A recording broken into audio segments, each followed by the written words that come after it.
Selamat sahabat saudara-saudara sekalian. Puji Tuhan untuk lagu yang begitu indah yang sudah dibawakan oleh Brian. I would like to thank Brian. I would like to thank you for your beautiful song.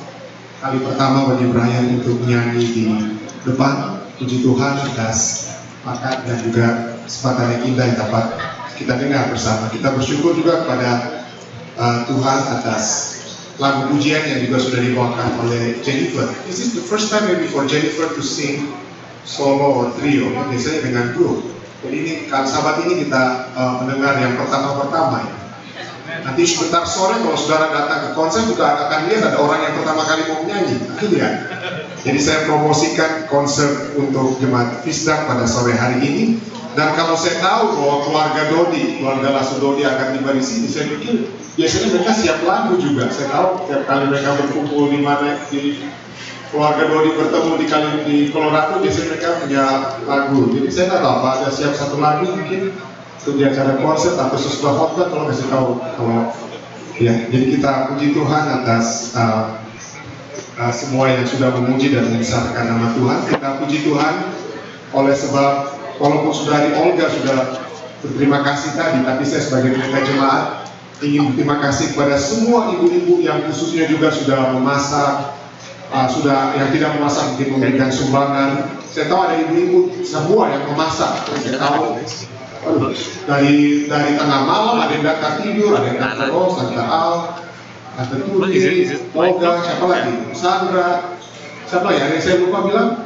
Oh, mainnya sampai datang tidur satu malam ini ya. Siapa lagi? Saya kira ada yang saya lupa. Oh iya lagi. Waduh, siapa lagi? Ya puji Tuhan. Terima kasih banyak semua yang sudah berpartisipasi maupun yang di after yang sudah siapkan tempat, kursi, meja dan lain sebagainya. Kita memuji tempat, memuji Tuhan. Juga Lina khususnya. Lina sudah kasih rumahnya di bongkar-bongkar untuk satu hari itu. Tapi kita puji Tuhan karena semuanya sudah berjalan dengan baik. Kita puji Tuhan karena minggu ini juga kita bisa merayakan bulan berulang tahun, bulan kaum. Dan juga hari ini, Tiffany sendiri berulang tahun pada hari ini. So happy birthday Tiffany. This will be your what? 14? 13 years old. So, God bless you. Sekali lagi saya memuji membesarkan nama Tuhan atas kesempatan yang indah yang Tuhan sudah berikan kepada Tiffany, pada Mula dan juga saudara lain yang juga mungkin saya tidak sempat sebut yang telah berulang kali. Baik, sahabat ini saya akan mulai dengan satu hal yang kita sudah sering dengar. Bagaimana pemilihan umum di Amerika Serikat pada bulan November ini adalah pemilihan umum yang cukup unik. Artinya apa yang terjadi di Amerika saat ini adalah satu hal yang di luar textbook pemilihan, di luar textbook pemilihan. Karena oleh sebab adanya seorang kandidat yang bernama Donald Trump yang berkata bahwa dia akan membangun satu tembok yang memisahkan Amerika Serikat dengan apa? Dengan Meksiko. Dia akan buat tembok tersebut dan tembok itu dia buat dengan tanpa harga yang mahal dan dia bilang bahwa pemerintah Meksiko yang akan apa? Pemerintah Meksiko yang akan bayar. Saudara-saudara tahu ini bukan yang pertama di dunia ini terjadi. Kalau Anda pergi sekarang misalnya ke Israel, ke Yerusalem, kota Yerusalem itu masih berada di tangan orang-orang Yahudi. Tetapi kalau Anda pergi ke kota Bethlehem itu berada di tangan Israel, tetapi sudah ditembok di sekelilingnya oleh orang Israel. Kenapa? Karena kota Bethlehem itu adalah milik Palestina. Dan semua tempat-tempat Palestina, entah yang di Gaza Strip dan yang di kota di Bethlehem dan lain sebagainya ini sudah ditembok tingginya 8 meter oleh orang Israel. Jadi kasihan sekali kan. Jadi banyak Anda berpikir seringkali orang Indonesia, saya lihat di Manado, kita support orang Israel ya. Artinya ada yang saya sering lihat bahwa orang di Manado pakai bendera-bendera Israel. Tetapi Anda tahu yang banyak menderita di Israel di kota Bethlehem ini adalah orang Palestina, dan tidak semua orang Palestina itu orang Islam. Banyak orang Palestina itu adalah orang Kristen. Jadi banyak orang Palestina itu adalah orang Kristen, dan mereka saat ini Orang-orang Kristen ini berada di dalam tembok, dan kalau mereka mau keluar, mau pergi belanja di Yerusalem yang cuma dekat dari Bethlehem mau ke Yerusalem, mereka harus minta izin, harus melewat pos-pos penjagaan orang-orang Israel. Dan ini sudah terjadi. Kita tahu bersama tentang tembok Cina, bagaimana itu dibuat agar supaya dibedakanlah orang-orang Cina yang di dalam satu dinasti, misalnya satu dinasti, dibedakan dengan orang-orang luar. Seperti orang Israel mau membedakan dirinya dengan orang-orang Palestina atau orang-orang Arab. Jadi dalam sejarah manusia ini itu sudah sering terjadi. Adanya tembok-tembok secara fisik yang dibangun maupun tembok-tembok yang tidak terlihat, seperti racial walls, political walls, economic walls. Jadi perbedaan-perbedaan yang orang-orang buat oleh sebab mereka bilang ini orang-orang ini berbeda dengan saya. Kalau saya tidak setuju dengan orang-orang ini, maka kita harus buat tembok supaya kita dipisahkan, supaya kita tidak terkontaminasi, supaya kita kemudian kita bisa terjadi. Dan tahukah Anda, seringkali tembok-tembok yang tidak kelihatan ini seringkali juga muncul dalam gereja. Dibuatlah tembok-tembok di dalam gereja. Nah, mungkin Anda katakan, oh bagus, pendeta, bukankah kita harus memisahkan diri kita dari dunia? Gereja harus dipisahkan, betul. Ada yang Tuhan pisahkan, yang tidak boleh kita buat di dalam gereja. Kita buat tembok, misalnya immoralitas dan lain sebagainya. Tetapi seringkali ada tembok-tembok yang Tuhan sudah runtuhkan, kita yang bangun di dalam gereja. Tidak heran Rasul Paulus berkata misalnya dalam 1 Korintus 1 ayat 10, tetapi aku menasihatkan kamu saudara-saudara demi nama Tuhan kita Yesus, supaya kamu setia sekata dan jangan ada perpecahan di antara kamu, tetapi sebaliknya supaya kamu erat bersatu, sehati dan sepikir. Bahasa Indonesianya itu cukup bagus, cuman bilang menasehatkan. Tapi bahasa Inggrisnya itu dikatakan I appeal. Ada bahasa-bahasa translation lainnya katakan, Rasul Paulus katakan I beg you. Aku minta. Aku apa? Minta-minta ya. Begging. Apa bahasa Indonesia? Aku bermohon. Ya. Aku mohon. Kenapa? Rasul Paulus hanya bisa bermohon karena dia tidak bisa paksa kalau orang berkelahi.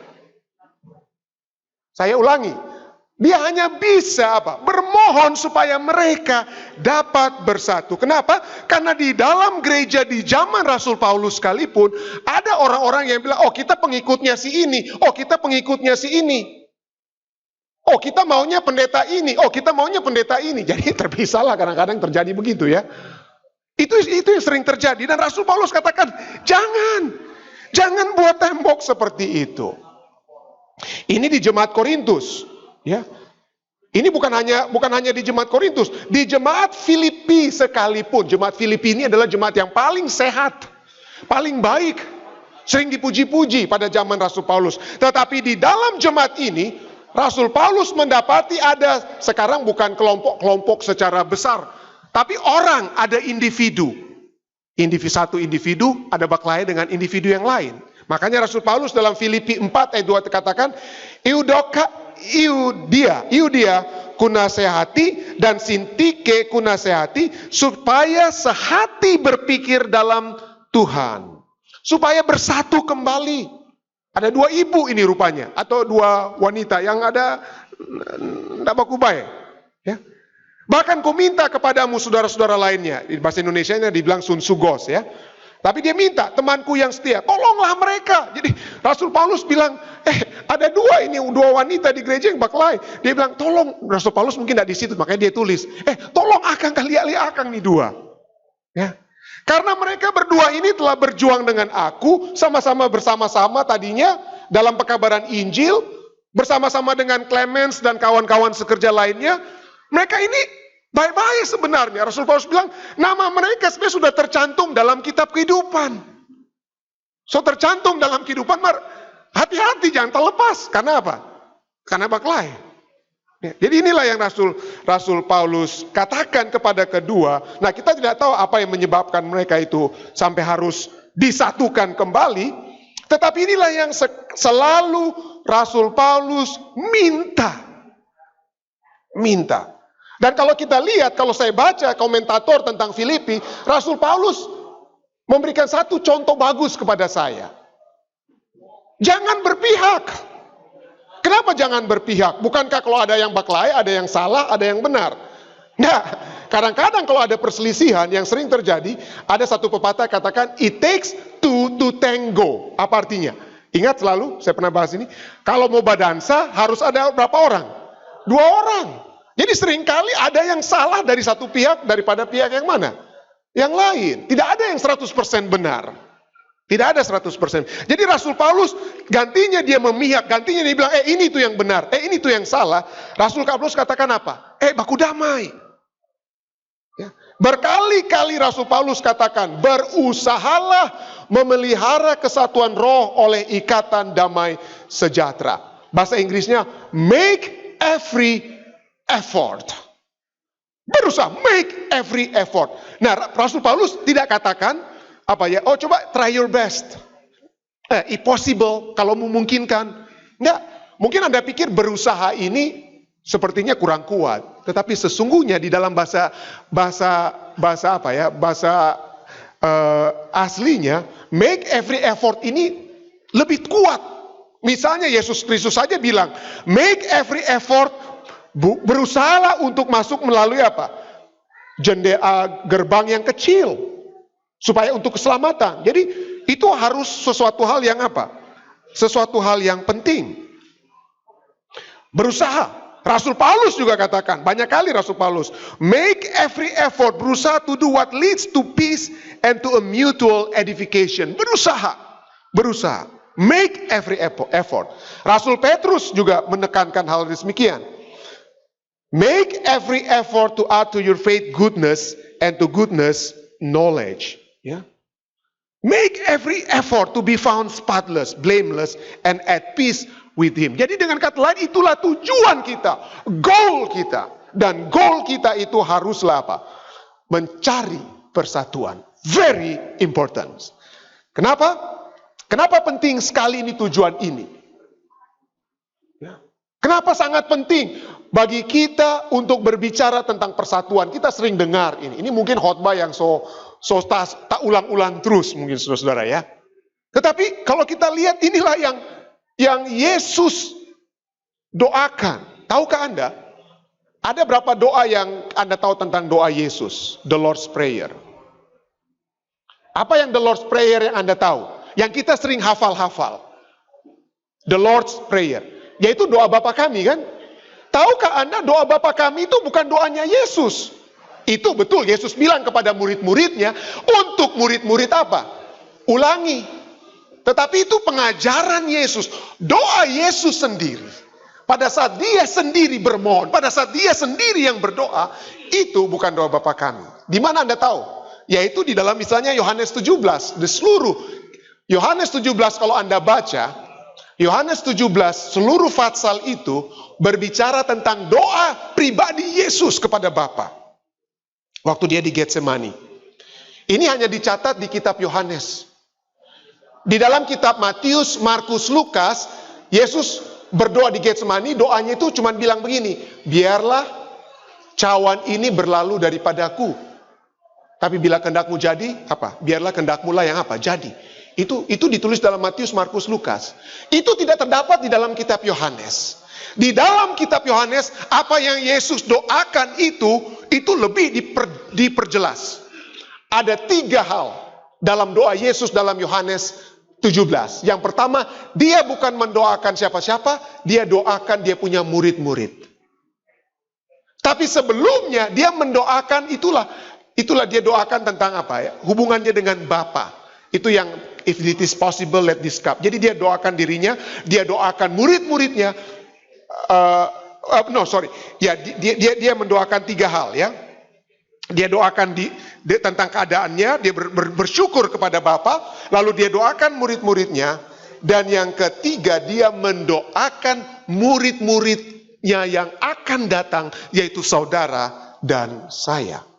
Misalnya Yohanes 17 ayat 11 bagian B dikatakan, ya Bapa yang kudus, peliharalah mereka, peliharalah murid-muridku ini, peliharalah umat-umat Tuhan yang ada di Fisdak, yang berbakti saat ini di Fisdak. Peliharalah mereka dalam namamu, yaitu namamu yang telah engkau berikan kepadaku, supaya mereka menjadi satu, sama seperti apa? Sama seperti kita. 3 kali dia ulang-ulang. 3 kali. Kalau di Matius, Markus, Lukas, 3 kali dia bilang, biarlah cawan ini berlalu. Tetapi di dalam kitab Yohanes 3 kali dia bilang, biarlah mereka menjadi satu. Ya. Menjadi satu. Yohanes 17 ayat 11, Yohanes 17 ayat 21, Yohanes 17 ayat 22, dia ulang-ulangi kembali, let them be one. Kita selalu ulang-ulangi doa Bapa kami, tetapi kalau kita adalah juga pengikut Kristus, yang kita ulang-ulangi juga itu harusnya doa Yesus di dalam Yohanes 17. Dan di dalam Yohanes 17, intinya adalah saudara dan saya, saudara dan siapa saja, bersatu seperti Bapa dan Yesus yang apa? Yang bersatu. Dan itu yang Yesus nyatakan. Dia bilang bersatu seperti aku bersatu. Dengan kata lain, Yesus bilang, aku jadi contoh, I am the example. Akulah contohnya. Ya, yang sudah bersatu dengan Bapa. Misalnya, dalam Yohanes 13 ayat 34, Yesus berkata, aku memberikan perintah baru kepada kamu, yaitu supaya kamu saling mengasihi. Supaya pendeta Rantung saling mengasihi dengan Anda. Sama seperti siapa? Contohnya, sama seperti aku, Yesus katakan, aku telah mengasihi kamu, demikian pula kamu harus saling mengasihi. Kenapa? Karena seringkali kita bilang kita punya kasih ini terbatas. Terbatas. Dia kalau kita mau kasih boleh, tapi ya mungkin cuma 4-5 kali kita mau kasih. Tapi Yesus bilang, jangan lihat orang punya contoh kasih. Karena contoh kasihnya orang itu bisa ada batasannya. Tapi contoh kasih Yesus tidak ada batasannya.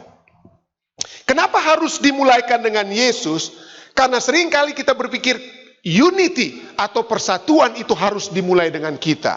Ada satu kutipan yang katakan apa? Unity, it start with you, if not you, then who? Jadi unity itu berarti starting with you. Ya. But unity is not something that I must start. Unity is not something that I must start. Why? Because I cannot. By nature, we all are disunited people. By nature, we all are disunited people. So it must start with something else than us. Jadi harus dimulaikan dari sesuatu yang bukan kita. Jadi siapa? Mike Timis, seorang penulis, dia katakan, we do not work. Kita tidak bekerja untuk satu persatuan. Yang kita lakukan adalah apa? Untuk menghapuskan disunity. Unity is of God. Unity itu adalah di mana? Adalah datangnya daripada Tuhan, dan manusia itu yang biasa kita buat itu selalu cari-cari apa? Kekacauan. Itulah nature kita, disunity. Ya. Tidak heran dalam bukunya God's Amazing Grace, halaman 210, Nyonya White katakan, persatuan di antara orang-orang percaya dengan Kristus akan secara alamiah menghasilkan persatuan di antara satu dengan yang lain. Jadi sebelum saya bersatu dengan orang lain, saya harus pertama-tama bersatu dengan siapa? Dengan Kristus. Karena dialah sumber persatuan. Yang mana ikatan persatuan itu adalah yang paling abadi di bumi. Kita bersatu di dalam Kristus, seperti Kristus adalah satu dengan Bapa. Hanya dengan persatuan pribadi dengan Kristus, oleh persekutuan dengannya setiap hari, setiap jam, kita bisa menghasilkan buah-buah Roh Kudus. Pertumbuhan kita di dalam kasih karunia, sukacita, kegunaan, semua tergantung pada satu persatuan kita dengan Kristus dan tingkatan iman yang kita miliki di dalamnya. Jadi persekutuan itu tidak ada cara lain dimulaikan di dalam apa? Di dalam Kristus. Kapan kita bersatu di jemaat Fisdak? Kapan kita bersatu di dalam jemaat Fisdak? Nah, untuk itu kita melihat ada dua jenis persatuan. Efesus 4 ayat 3, gampang diingat. Efesus 4 kita sudah baca, Efesus 4 ayat 3, Efesus 4 ayat 13. Cuman ini dua kata dalam bahasa Greka, ya, yang berbicara secara spesifik tentang unity. Ide tentang unity, persatuan itu ada banyak di Alkitab, ada banyak di Perjanjian Baru, tetapi kata unity itself muncul hanya di dua ayat ini. Tapi sinilah kita lihat bagaimana itu dimulaikan dan bagaimana itu harus berakhirnya di mana, ujungnya itu di mana. Ya, dikatakan make every effort to keep the unity of the Spirit. Berusahalah memelihara kesatuan roh oleh ikatan apa? Damai sejahtera. Itu dimulaikan dengan apa? Unity of the Spirit. Ujungnya di mana ini? Ayat 13. Apa dikatakan? Unity of what? Unity in the faith. Jadi dimulaikan dengan kesatuan. Bersatunya kita dengan roh. When we are baptized with the Holy Spirit. That's the starting point of unity. Pada saat kita menerima Yesus, pada saat kita dibaptiskan dalam baptisan air maupun baptisan roh, that's the beginning of that unity. Because the Spirit is the one that unite us. Roh Kuduslah yang menyatukan kita. Kemudian tapi dikatakan apa? Kemudian until we reach, what do we need to reach? Unity in the faith. Kesatuan iman. On our way, dalam perjalanan kita dari unity of the Spirit menuju unity of the faith, itu harus ada yang kita maintain, harus ada yang kita jaga.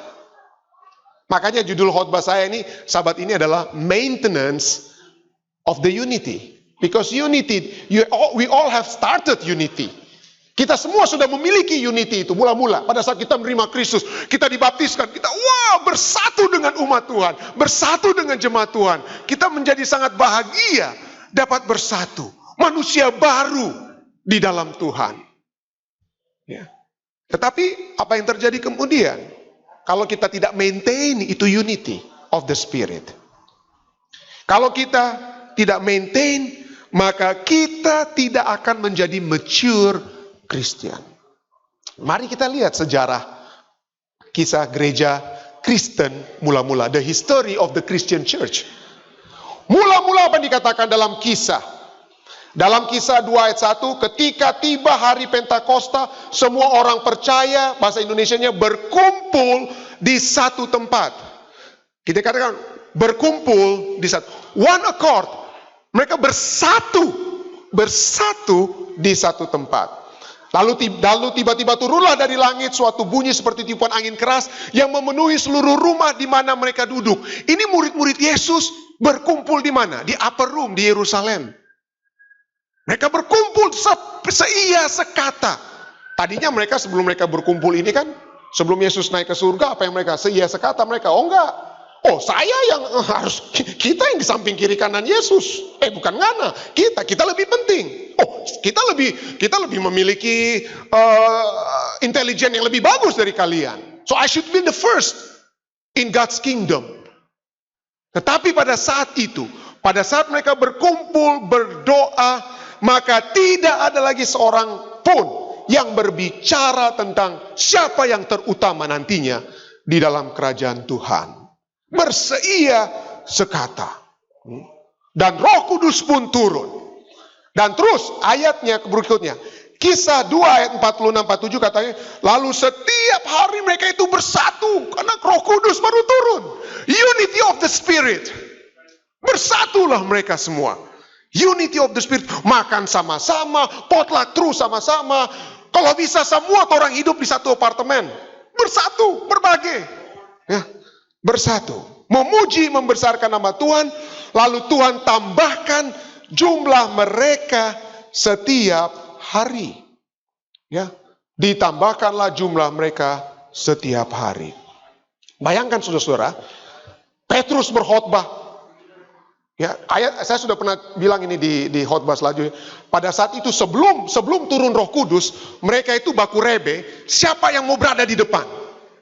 Tetapi setelah Roh Kudus turun, dikatakan Petrus berdiri di depan berkhotbah, murid-murid lain Yesus berada di mana? Di belakang Yesus, tapi mereka sudah sakit hati. Kasih biar Petrus ini, silakan.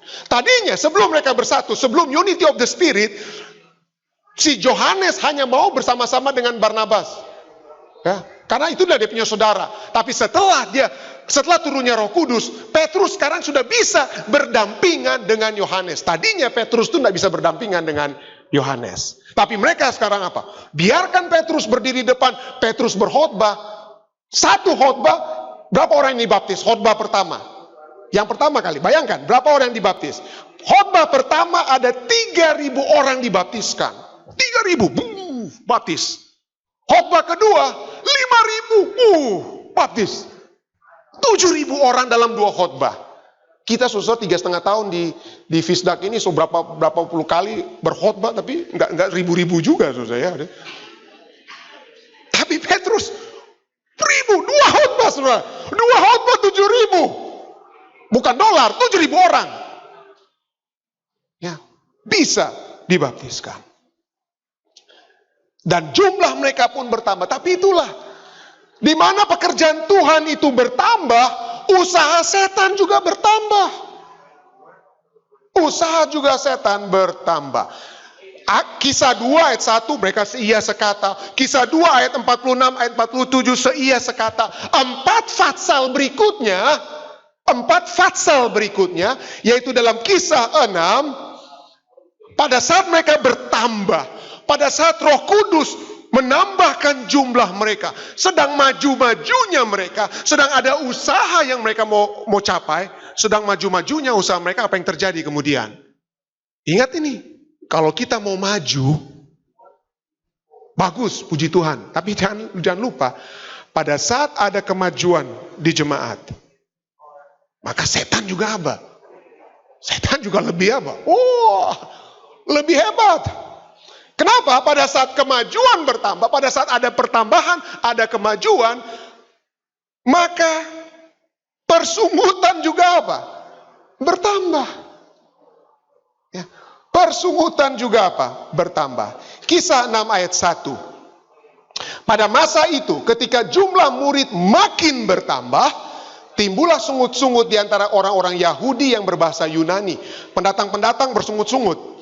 Kenapa? Karena pembagian kepada janda-janda mereka itu apa? Diabaikan dalam pelayanan sehari-hari. Jadi pada saat jemaat sedang maju-majunya, maka di dalam pun setan bekerja dan mulailah persungutan itu terjadi. Tidak heran, ada banyak orang yang tidak suka orang baru masuk di gereja. Kenapa? Karena mereka bilang ini ancaman terhadap kita punya kebersamaan di dalam. Sahabat lalu ada tamu kita ya, ada tamu yang datang dari Kanada, dia bilang, pendeta, tahukah Anda bahwa di tempat kami ketua conference, dia tidak terlalu support evangelism. Saya bilang, oh ya? Saya belum pernah dengar. Saya belum pernah dengar orang, karena General Conference kita tahun lalu, sampai saat ini berbicara tentang penginjilan. Dia bilang, presiden kita tidak suka penginjilan. Why? Karena dia bilang, banyak tuh orang-orang yang baru masuk itu cuma bikin-bikin kacau di gereja. Jadi lebih baik jangan kasih masuk mereka. Saya bilang, wow. Ini bertentangan sekali. Itu tembok-tembok yang Yesus sudah hancurkan, tetapi sekarang umat-umat Tuhan di dalam gereja, kita sendiri bikin apa? Bikin tembok tersebut. Jadi inilah yang memang terjadi.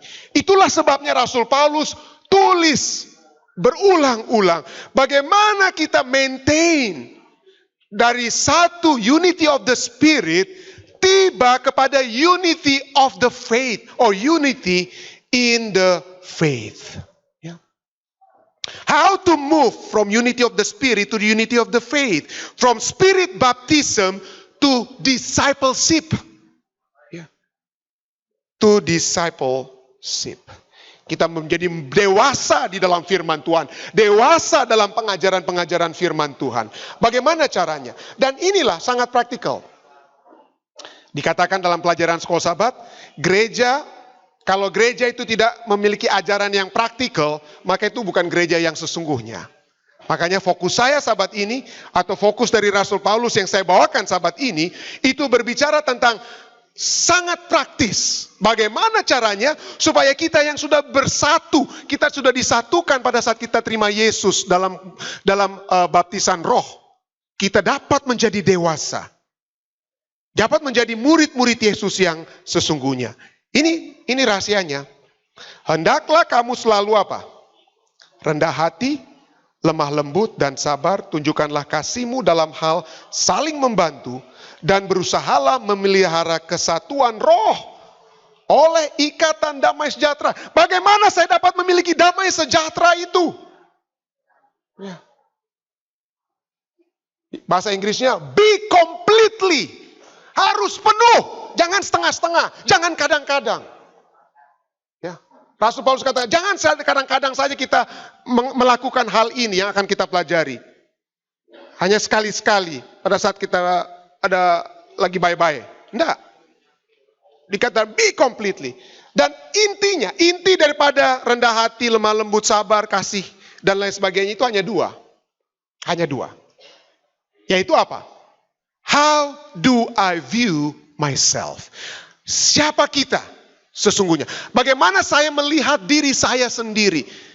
Siapa saya? Lalu sesudah itu yang kita tanyakan adalah, how do I view others? Siapa itu orang lain? Ini sangat penting. Kalau kita bisa menjawab dua pertanyaan ini, maka 4 poin yang akan kita pelajari, 4 rahasia untuk mencapai damai sejahtera di dalam satu persatuan dapat tercapai. Siapa saya dan siapa orang lain? Pertama, mari kita lihat. Be humble. Ya, ingat ayatnya katakan apa ya? Efesus 4 ayat 2 katakan, hendaklah yang pertama kamu apa? Hendaklah kamu selalu apa? Rendah hati. Ya. Tidak heran dalam Filipi 2 ayat 3 bagian kedua dikatakan, hendaklah dengan rendah hati yang seorang menganggap yang lain lebih utama daripada dirinya sendiri. How do we view myself and how do I view others? Ini satu ayat yang sukar saat ini untuk kita hidupkan oleh sebab kebudayaan kita, culture kita saat ini adalah love yourself. Ya. Love yourself. Segala sesuatunya berpusat kepada diri kita sendiri. Ya. Berapa banyak yang mau suka Pak kita foto? Berapa banyak yang mau suka begini dan lain sebagainya. Dan lain sebagainya. Tetapi humbleness, humility means being Christ sufficient. Kita bukan berada dalam diri kita bisa terpenuhi semuanya, tetapi kita dipenuhi oleh kasih Kristus. Kita bukan mempercayai diri kita. Nah, seringkali love yourself ini kita sering dengar ya, orang katakan apa? Oh, you've got to believe in yourself. Itu sering kita dengar ya. Oprah dan lain-lainnya. Believe in yourself, you can do it. No. Believe in Jesus. You cannot do. Jesus kata, I can do nothing. Aku tidak dapat melakukan kecuali melalui siapa? Kepada melalui sini. Jadi kita melihat diri kita. Jadi humility adalah kita melihat sesungguhnya siapa kita. Dan seperti Yesaya pada saat dia memandang Yesus, pada saat dia memandang Allah, apa yang dia lihat? Dia sedang berada di bait Allah. Kemudian Tuhan muncul di hadapannya. Apa yang dia lihat? Dia lihat Tuhan, lalu dia katakan apa? Aku orang yang najis apa? Najis bibir. Kalau kita bandingkan diri kita bukan dengan orang lain, bandingkan diri kita dengan Tuhan, maka yang kita lihat adalah kebesaran Tuhan dan kenajisan siapa? Kenajisan kita. Itulah humility tersebut. Kita melihat siapa saya? Saya orang berdosa. Saya orang berdosa. Tapi hati-hati ya, rendah hati bukan berarti rendah diri.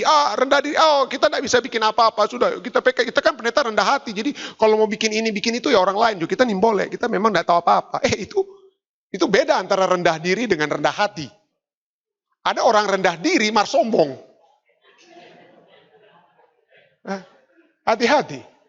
Tapi orang yang rendah hati, dia menyadari dirinya, dia melihat kemuliaan Tuhan, dan dia melihat kekuatan yang Tuhan dapat berikan, sehingga seperti Yesaya, dia katakan, siapakah aku orang yang najis bibir, tetapi pada saat Tuhan bilang, siapa yang mau aku utus? Apa yang Yesaya jawab? Here am I, send me. Utuslah aku. Ya, utuslah aku. Oke, itu dia punya prinsip. Nah, sekarang sehari-harinya gimana pendeta Torah mau jadi orang yang apa? Yang humble, yang rendah hati. Bukan rendah diri, rendah hati. Ya, mungkin ada banyak yang bisa kita diskusikan, tapi saya suka satu kutipan yang saya dapat di internet yang dari Mother Teresa. Dia katakan apa? Bagaimana kita bisa membedakan orang yang rendah hati dan tinggi hati? Speak as little as possible about yourself. Jangan bicara banyak tentang orang diri sendiri. Lakukanlah tugas-tugasmu sendiri, jangan sibuk dengan apa? Orang lain, tugas-tugas orang lain. Nomor 3, jangan mau cari-cari tahu. Nomor 4, jangan ikut campur dengan urusan orang. Nomor 5, kalau orang bikin sakit hati, tak tahu aja. Artinya cari tahu siapa yang ada yang lucu dalam hal tersebut. Nomor 6, jangan ingat-ingat kesalahan orang lain. Jangan ingat-ingat kesalahan orang lain. Nomor 7, kalau orang kritik orang, walaupun itu mungkin kritik yang salah, terima aja. Nomor 7. Kalau orang ingin sesuatu, nomor 8, ya ikutilah. Nomor 9, kalaupun kita harus menderita orang hina, Yesus saja sudah lebih apa? Diperlakukan lebih soe istilahnya. Ya. Kalau kita tidak didudukan dalam posisi kita dilupakan, kita so baking baik, kita so bantu-bantu dia waktu di Indonesia, kok sekarang tidak ada balas-balas, kasih biar. Bikin apa leh istilahnya ya. Nomor 11, tetap sopan walaupun kita disakiti. Nomor 12, jangan mau cari-cari orang apa? Sanjung-sanjung istilahnya ya. Nomor 3, sorry Pak Riki, kalau saya khotbah seringkali bahasa Manado, tapi mudah-mudahan bisa ini ya. Nomor 12, ya. Jangan cari-cari apa? Sanjungan. Nomor 13, jangan menjaga kita punya, kita punya, tapi harga diri, jangan sampai dikorek-korek ya. Nomor 14, ya. Jangan, kalau dalam satu diskusi, jangan paksakan kita punya apa? Kita punya kehendak. Lalu nomor 15, kalau ada tugas, lakukanlah yang lebih sukar, yang orang lain tidak mau backing, itu yang kita buat. Apakah ini relevan? Apakah ini satu hal yang artinya diajarkan oleh, istilahnya ini non-advent ini istilahnya ya. Tapi bagaimana dia punya ajaran yang dapat dia katakan pada kita. Ya. Inilah satu hal yang dapat kita lihat bahwa segala sesuatunya seperti ayat tadi katakan, biarlah orang lain itu lebih apa? Lebih diutamakan daripada diri kita. Siapa dia? Siapa saya? It was pride. Ada satu kutipan Saint Agustinus dia kata, it was pride that changed angels. Kesombongan merubah malaikat menjadi setan, tetapi kerendah hatian yang merubah manusia, saudara dan saya menjadi apa? Menjadi malaikat. Tapi seringkali masalah perpecahan di dalam gereja terjadi oleh sebab kita bilang, itu so sakit hati kita pendeta. Kita punya perasaan dilukai. Ya. Kita punya perasaan, tapi itu fokusnya kepada siapa di sini? Kepada kita. Fokusnya kepada kita. Ada yang, bukan di Fisdak, saya tidak bilang di Fisdak. Ada orang yang sakit hati dengan pendeta, saya tahu pasti. Sakit, bukan di Fisdak, bukan saya ya. Sakit hati dengan pendeta oleh sebab pendeta orang lain, pendeta DP foto dengan pendeta like, mar kita pe foto, pendeta tidak like, akang.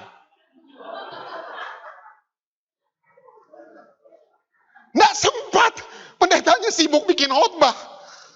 Nggak sempat balik, akan tersinggung. Kiapa kita disepelekan? Then it's all back to what? How do we view yourself? How do we view yourself? Kenapa? Karena kita sudah dibom dengan segala sesuatunya. It's all about you. It's all about me. Tapi kalau kita hanya berpusat kepada diri kita, apa yang Rasul Paulus katakan? 1 Korintus 3:3 katakan, karena kamu masih manusia duniawi, sebab jika di antara kamu ada iri hati atau sakit hati dan perselisihan, bukankah hal itu menunjukkan bahwa kamu manusia apa? Manusia apa? Duniawi. Dan bahwa kamu hidup secara manusiawi. Rasul Paulus selalu katakan, perbaharuilah budimu. Tinggalkanlah manusia lama. Jauhkanlah dunia keduniawian dan lain sebagainya. Jadi kenapa kita tidak ada persatuan? Kenapa sering berkelahi dalam gereja? Karena seringkali kita tidak memiliki apa? Kerendah hatian tersebut. Masih ada pride yang ada di dalam hati kita. Di dalam hati saya.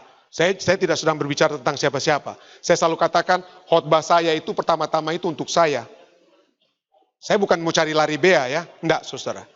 Ini khotbah ini untuk saya, supaya kalau saya pulang ke rumah jangan marah-marah lagi ke istri.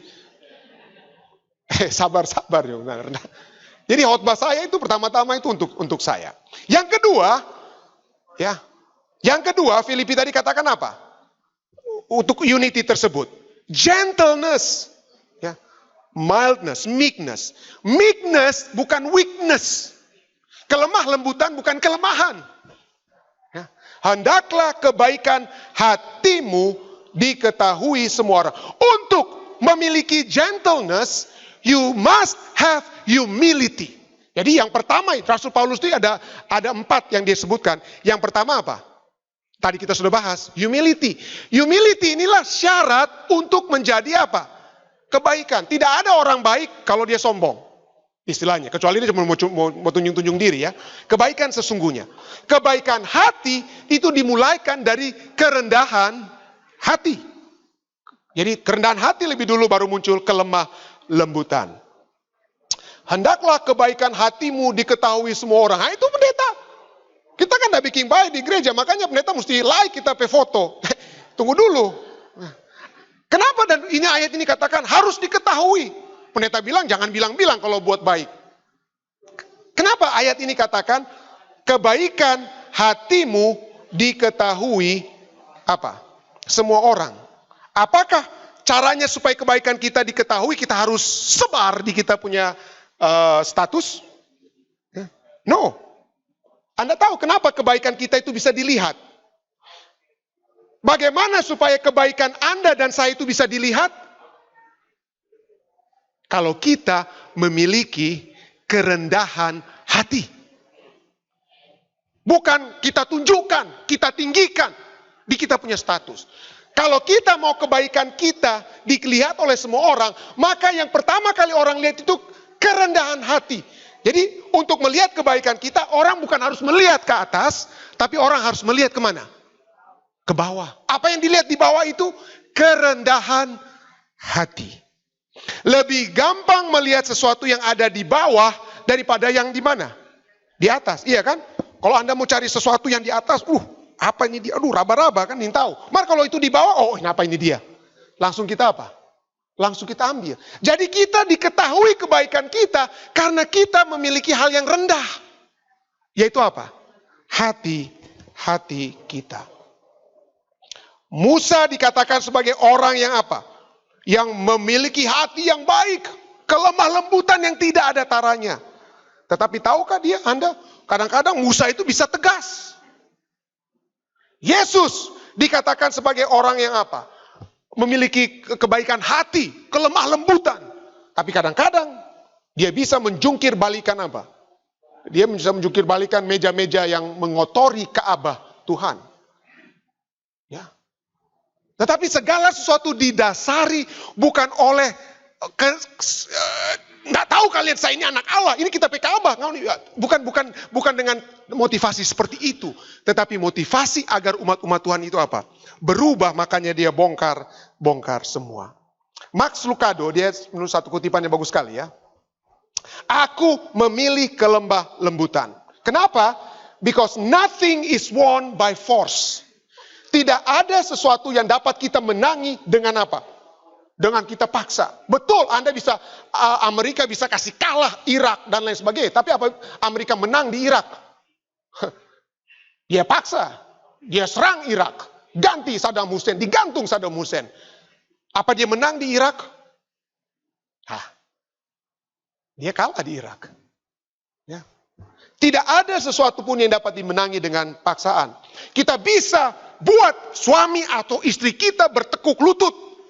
Karena kita pemiliknya singa dan lain sebagainya. Tetapi you will never win. Mungkin dia bisa aja, oke, saat ini kita biar karena kita belum kerja, biar kita ikut-ikut pangan. Nanti suatu waktu kalau kita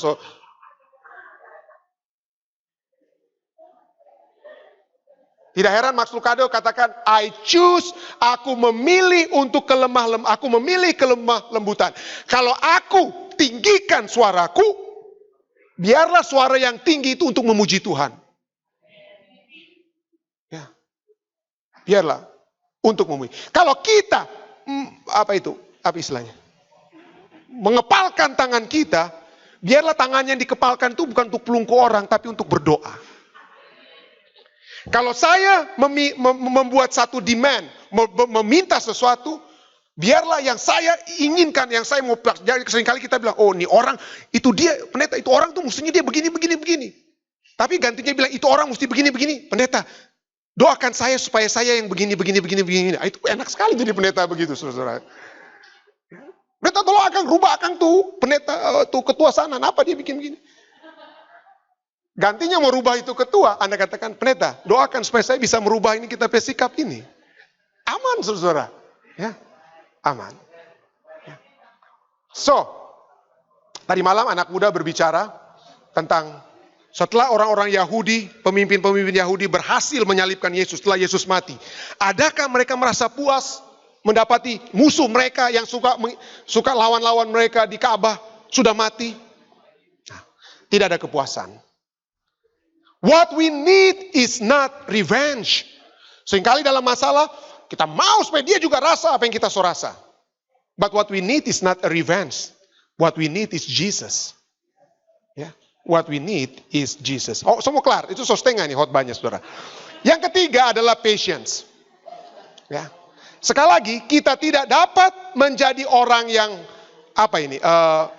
sabar kalau kita tidak lemah lembut. Kalau kita tidak memiliki kerendahan kerendahan hati. Jadi untuk memilih menjadi seorang yang sabar, kelemah lembutan itu harus ada. Sabar. Seringkali kita tidak sabar, apalagi kalau kita orang penting ya. Kenapa kita harus tunggu-tunggu? Nggak tahu kita tuh pendeta Fisdak. Datang dari Amerika, kenapa kita mesti mau tunggu nih ketua Uni mau bicara pun kita yang mesti tunggu. Kalau dia datang ke Fisdak, dia mesti lewat Pak kita, kenapa kita harus tunggu-tunggu? Saudara, ya, sekali lagi, siapa saya? Siapa yang kita mau utamakan? Pendeta Fisdak dari Amerika harus diutamakan. Siapa saya?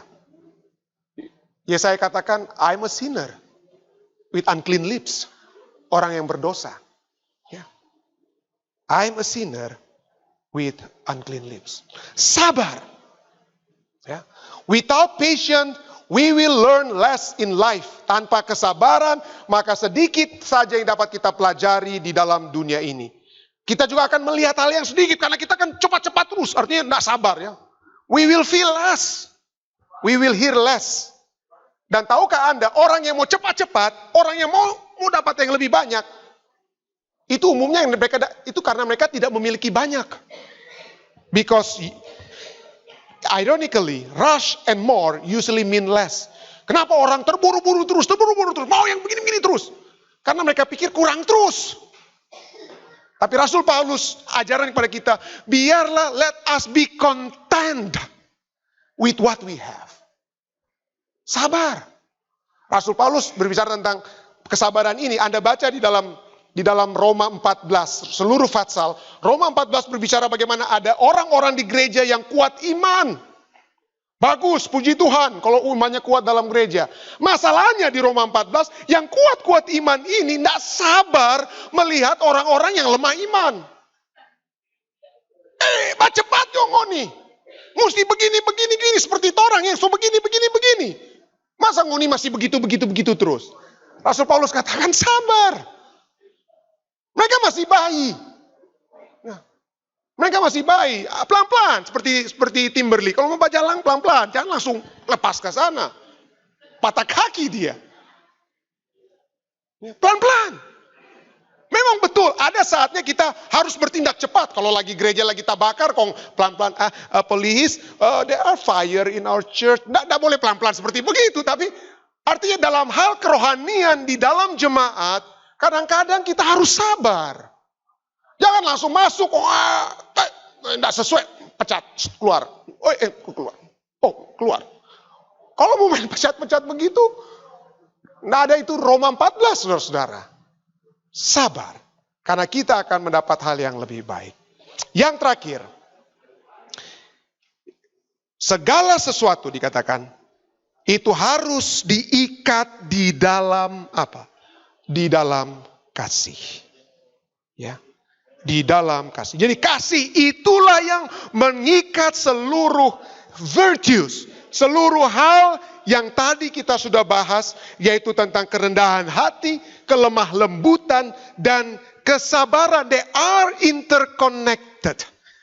Dan segala sesuatu itu ditutup dengan kasih, dan itulah sebabnya Kolose 3:14 katakan, dan di atas semuanya itu, di atas kerendahan hati, di atas kelemah lembutan, di atas kesabaran, dikatakan apa?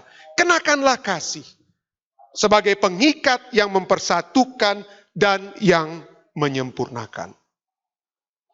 Ada satu buku yang menarik yang ditulis oleh seorang yang bernama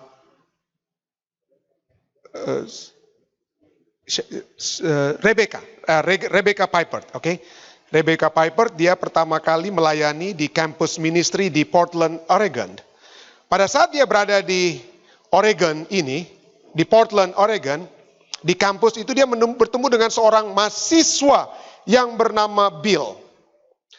Mahasiswa, tetapi ini mahasiswa yang paling unik yang dia pernah ketemu. Kenapa? Karena Bill ini orangnya itu tidak rapi. Dan bukan hanya dia orangnya tidak rapi, pakaiannya ya compang-camping, mungkin dari keluarga yang miskin. Dia juga tidak biasa pakai sepatu. Di Amerika Serikat ini sepatu itu murah, pergi juga ke Unik bisa dapat. Tapi orang ini tidak mau pakai sepatu. Nggak tahu kenapa. Bill was always barefoot. Selalu tidak pakai sepatu, rain, sleet, or snow. Tidak pakai sepatu. Suatu saat, Rebecca katakan, Bill ini menjadi orang Kristen. Tetapi untuk permulaan kehidupan Kristennya, dia belum terlalu banyak berubah dari segi penampilannya. Ya, tidak terlalu banyak berubah. Dilawat-lawat oleh si Rebecca menjadi orang Kristen. Dan kemudian dimintalah Bill ini untuk masuk di dekat sekolah mereka itu ada satu gereja. Yang mana gereja tersebut tuh di anggota-anggota itu middle class American, ya, middle class. Jadi pada satu hari Minggu, Bill decided to worship there. Dia pikir untuk masuk berbakti. Dia masuk ke dalam gereja, rambutnya belum teratur, belum disisir, pakai blue jeans, pakai t-shirt, dan tanpa sepatu. Dia masuk ke dalam gereja, orang-orang kaget, siapa ini? Apa dia meminta-minta ini masuk ke gereja seperti begini? Dia berjalan dari pintu situ, dia masuk ke depan, dia lihat tempat, penuh semua nih tempat. Ya, penuh semua. Jadi dia bilang gimana ya, tapi kebetulan gerejanya itu gereja karpet, akhirnya dia duduk aja di tengah situ, dia duduk di atas karpet, di lantai yang berkarpet. Wah, duduk saja orang-orang cuma lihat-lihat, tapi orang bingung kan orang-orang, siapa nih dia? Pertama kali masuk gereja, keadaannya kacau begitu, rambut yang tidak teratur, pakaian yang biasa, tidak pakai sepatu, siapa dia? Jangan sampai ada orang gila dan lain sebagainya. Mulailah orang-orang berpikir-pikir saat itu. Ya. Lalu kemudian tiba-tiba ada seorang tua, diakon tua yang dari belakang berjalan mendekati Bill. Orang-orang lihat, wah apa kira-kira yang diakon bilang. Mungkin mudah-mudahan ada yang berpikir, mudah-mudahan diakon ini bawa ini orang keluar. Siapa tahu orang udah stres masuk dalam gereja. Ya kan? Masa ke gereja enggak rapi? Kan gereja kan mestinya rapi, minimal mesti dia pakai batik kayak atau apa. Masa dia enggak pakai sepatu dan lain sebagainya. Jadi diakon tua ini berjalan seperti biasa kan, diakon kan mau atur supaya gereja bagus kan. Jadi mereka pikir supaya bagus, supaya ini orang ini tidak bikin sakit mata di situ ya kasih keluar lah. Ada yang mungkin berpikir seperti itu. Tapi apa yang kemudian terjadi adalah pada saat dia berjalan orang-orang semua berdiam. Kalau ada pin saja apa yang jatuh pasti sangat kedengaran saat itu. Tetapi yang terjadi kemudian diakon tua ini berdiri di samping Bill, melihat Bill dan kemudian dia duduk di samping Bill. Dan berbaktilah mereka sepanjang hari Minggu itu. Bill di atas karpet dengan diakon tua yang juga duduk di atas karpet bersama-sama dengan seluruh anggota-anggota yang lainnya. Ya. Mandela katakan apa yang dapat di hidup kita ini, apa yang berarti di dalam hidup kita ini bukan bahwa saya pernah hidup. Oh saya sudah pernah jadi pendeta di Fisdak. Oh saya pernah jadi doktor. Saya sudah ambil doktor dan lain sebagainya. That's not what matters in life. Ya.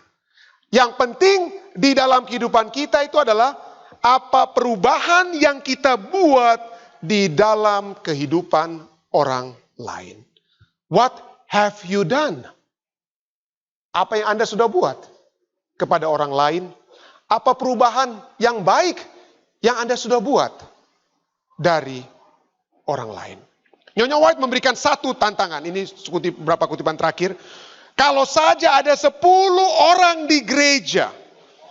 10 orang di gereja yang memiliki rendah hati, kesatuan di dalam satu pemikiran, maka kuasa yang besar dapat terjadi di gereja tersebut. 10 orang saja. 10 orang saja. Karena di dalam satu kesatuan, dikatakan dalam Testimonies volume 7, in unity there is a life, a power that can be obtained in no other way. Kalau 10 orang ini saja diperoleh dalam gereja, maka gereja itu dikatakan akan memiliki satu kuasa yang besar, yang tidak bisa didapat dengan cara-cara lain. Berusahalah untuk mencapai kesatuan. Pray for it. Berdoa bagi kesatuan. Bekerja bersama-sama dengan Roh Kudus untuk mencapai kesatuan. Maka kita dari kesatuan roh akan masuk kepada kesatuan apa? Kesatuan iman. It will bring spiritual health. Karakter yang berubah. Thus you will be brought into oneness with Christ. Oleh sebab itulah maka kita dapat disatukan di dalam Kristus. There is strength in unity. Kutipan terakhir. Nyonya White katakan, unity is strength. Disunion is weakness and defeat. Adakah 10 orang di Fisdak yang mau berdoa, yang mau bekerja untuk unity? 10 orang saja Nyonya White bilang. 10 orang. Kalau ada 10 orang, kalau ada kerinduan bagi saudara dan saya untuk mencoba dengan bantuan surga, dengan rahmat surga, untuk selalu mendoakan, mengusahakan dengan bantuan Roh Kudus untuk mendapatkan persatuan di jemaat Fisdak. Maukah saudara berdiri saat ini? Adakah 10 orang yang mau berdiri?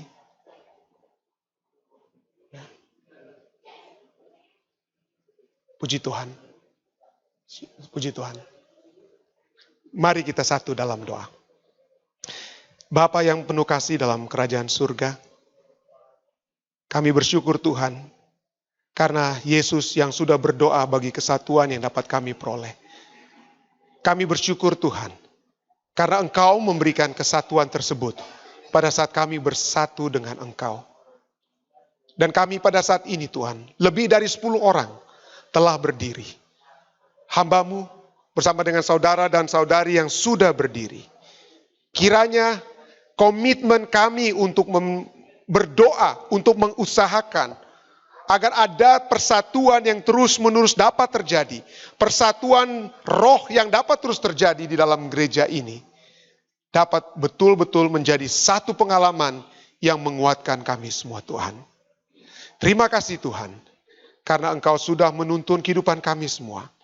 Engkau sudah memberikan kepada kami kehidupan kekal. Sehingga kami yang seharusnya mati dapat memperoleh kehidupan bersama-sama dengan Engkau.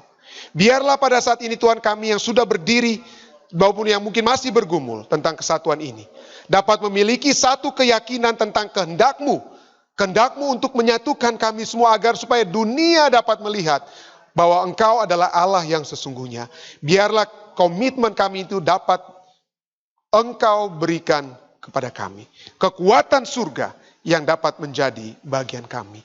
Biarlah kerendahan hati, biarlah kelemah lembutan kebaikan, dan kesabaran dan kasih yang mengikat semuanya itu dapat menjadi bagian kami semua Tuhan. Adalah doa yang kami semua sudah mohon di dalam nama Yesus Kristus, Tuhan Juru Selamat dan Penebus kami. Amin. Silakan duduk, Tuhan memberkati.